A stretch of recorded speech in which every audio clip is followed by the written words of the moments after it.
guys had the absolute honor to work with Hal Hudson? Raise your hand.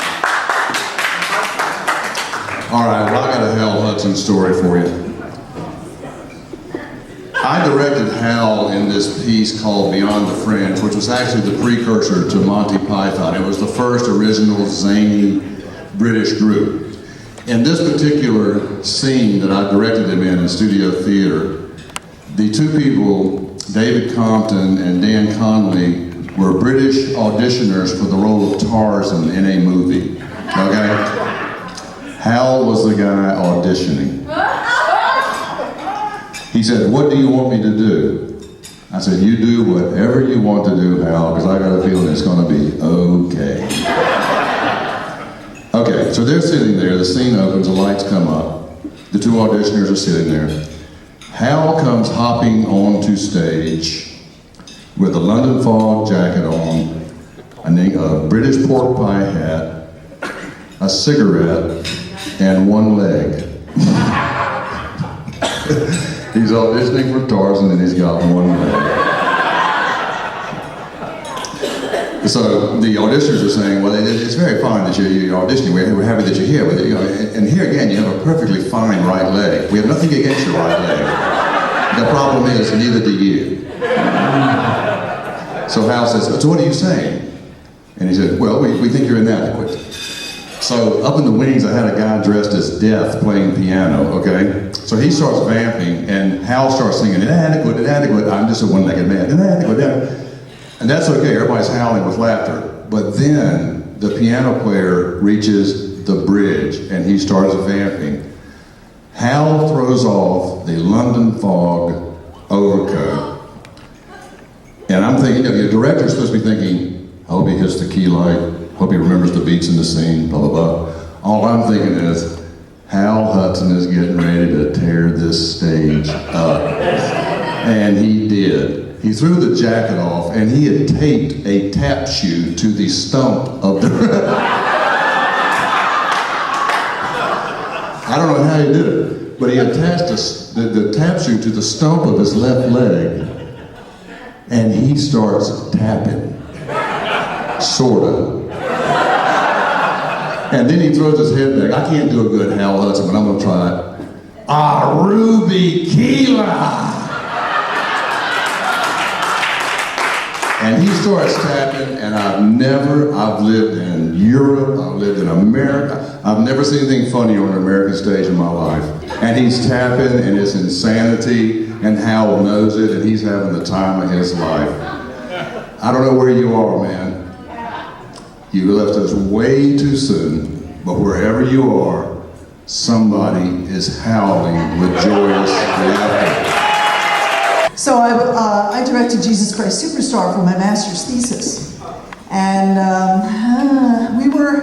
we had just finished blocking the trial scene.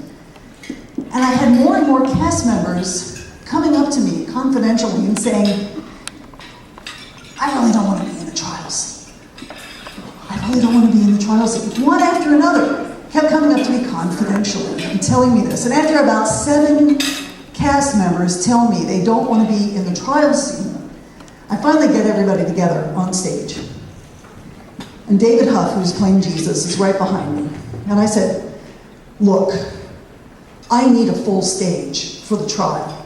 And I know it bugs you to yell, crucify him, and do the deed yourselves, as good people that you are.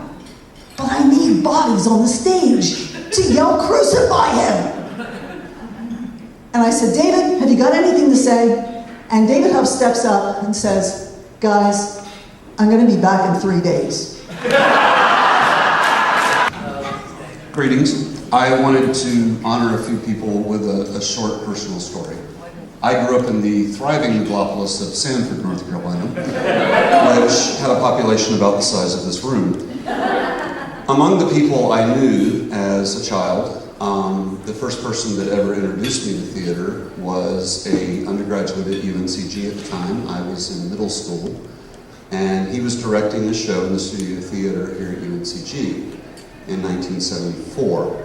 So 40 years ago, I made my acting debut at UNCG under the tutelage of Bob Blue.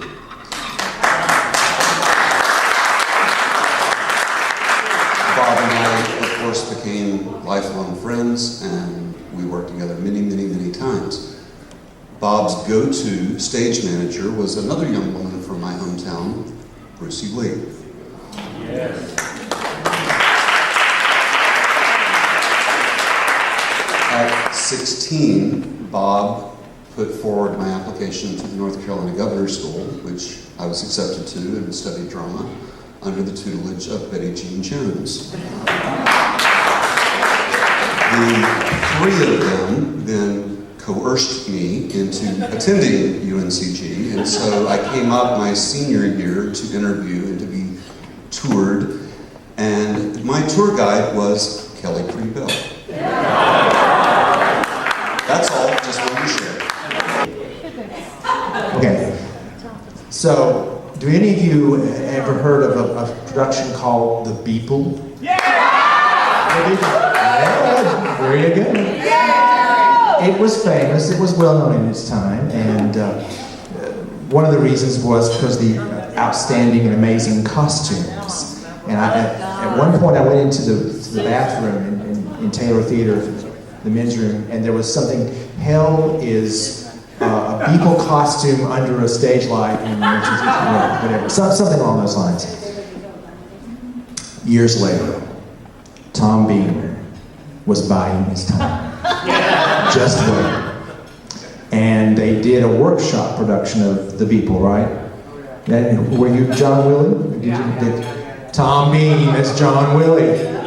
He waited until he was almost ready to retire, so he did the show. So then, at his retirement, they did a ceremony where we planted a tree outside the Taylor Theater, and I just happened to walk. I came up for that, and I happened to walk in, and they had this little shrine to the Beeple in the green room, and I just walked up, and you know how when you're an alumni, you walk in, and the students go, "Oh yeah," huh? And they're very nice and polite to you, but you're as irrelevant as can be. I walked up and I saw the shrine, and I said, "Oh, I was the stage manager for the Beeple, and I composed the music." And they're like, "Oh, you were involved in the Beeple? Oh!" And then I had the best time at that, and I had a great time watching Tom's tree get dedicated. And he was a great John Willie from everything he said.